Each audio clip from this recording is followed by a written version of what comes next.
There are certain faces that become permanently woven into the fabric of a generation. Faces you grew up with, laughed with, cried with, faces that felt, in some strange but real way, like your own. James Van Der Beek was one of those faces. And when the world learned that he had passed away at just 48 years old, something in the collective memory of an entire generation quietly broke. For millions of people who came of age in the late 1990s and early 2000s, James Van Der Beek wasn't simply an actor. He was a companion through adolescence. He was Dawson Leary, the wide-eyed, idealistic teenager from the fictional town of Cape Side, Massachusetts, who wrestled with the same questions every young person wrestles with. Who am I? What do I want from life? How do I love someone without losing myself in the process? For 6 seasons, Van Der Beek brought that character to life with a sincerity that was rare in primetime television, and he did it with such authenticity that audiences couldn't help but grow attached, not just to the character, but to the man himself. His passing marks the end of something larger than a career.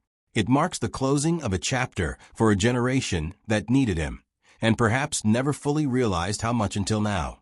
James Van Der Beek was born on March 8, 1977, in Cheshire, Connecticut. From an early age, it was clear that he was drawn to performance. He began acting in local theater as a child, developing his craft long before Hollywood had any idea he existed. His dedication to storytelling wasn't just a talent, it was a calling.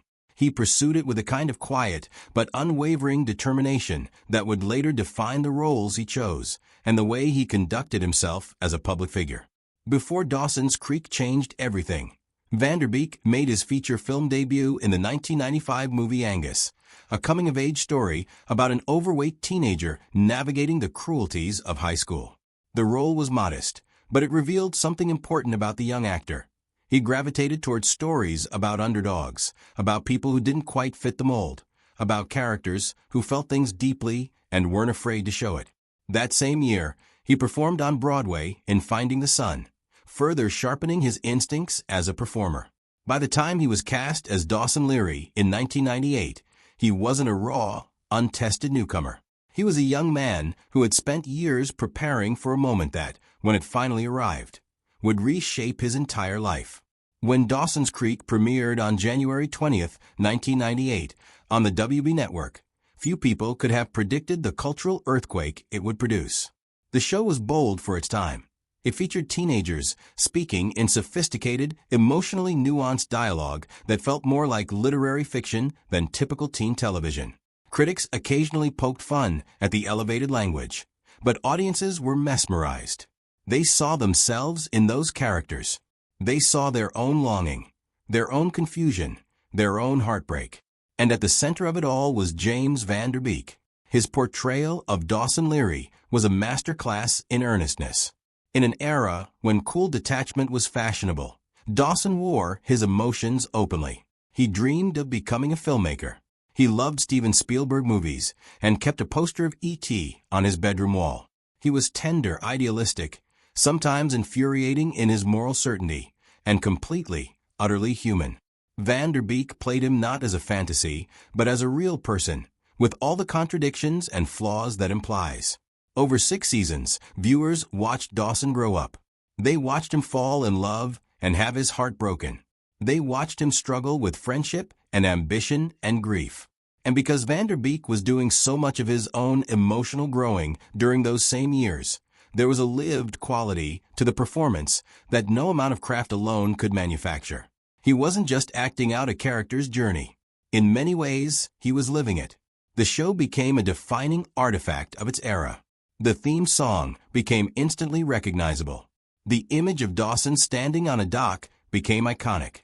And James Van Der Beek became, almost overnight, one of the most recognizable young faces in the world. Magazine covers, red carpets, television appearances, the attention was enormous, and it arrived at the speed that only television fame can generate. Van Der Beek handled it with a grace that was surprising for someone so young. He remained grounded, thoughtful, and reluctant to let the trappings of celebrity define him. Even at the height of Dawson's Creek's popularity, those who knew him described him as someone more interested in the work than the fame. One of the great challenges for any young actor who achieves cultural phenomenon status through a single role is escaping the shadow of that role long enough to prove there is more to them. James Van Der Beek met that challenge head-on with one of the most memorable performances of his early career. In 1999, just as Dawson's Creek was reaching the peak of its popularity, he appeared in Varsity Blues, a film that remains beloved to this day. Playing Jonathan Moxon, a backup quarterback suddenly thrust into the spotlight when his team's star player is injured, Van Der Beek delivered a performance that was looser, more physical, and more irreverent than anything Dawson Leary would ever do. It was deliberate. He wanted audiences to see that he was capable of more than one register, more than one kind of story. He succeeded. Varsity Blues was a hit, and it expanded the public's understanding of what Van Der Beek could do. He wasn't just the sensitive kid from a creek. He was an actor with range, with comedic instincts, with the ability to disappear into a character and make it feel effortless. In the years that followed, he worked steadily, in television, in film, in guest appearances that often played knowingly with his own image. His recurring role in the comedy series Don't Trust the Bee, in Apartment 23, in which he played a fictionalized, self-parodying version of himself named James Van Der Beek, became one of the most talked-about performances of his later career.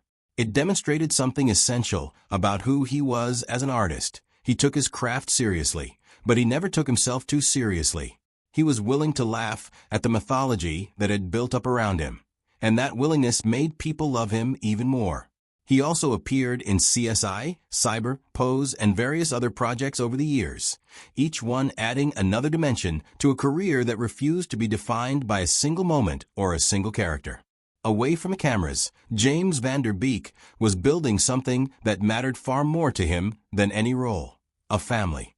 In 2009, he traveled to Israel, and somewhere in that trip, surrounded by ancient history and open sky, something shifted inside him. He has spoken openly about how he arrived at a personal turning point during that journey, a moment of clarity in which he recognized that he was ready to stop wandering and ready to find his person. The universe, it seemed, was listening. It was during that same trip that he met Kimberly Brooke, a woman whose intelligence, warmth, and directness captured his attention.